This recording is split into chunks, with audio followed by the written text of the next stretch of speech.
The next definitions are on the number of subsets and the number of proper subsets.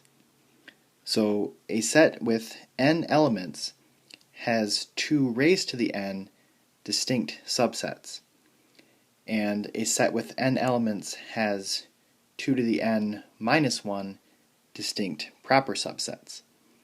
So the number of proper subsets is always 1 less because we have to take away the set itself.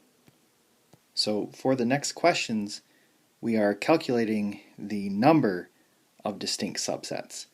So we don't have to list them, we just need to say how many there are.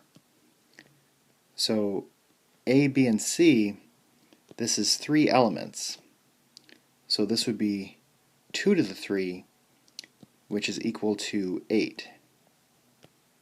And if you look back at question number 30, you can see what those 8 subsets are. For 36, we have 4 elements, so this would be 2 to the 4, which is 16.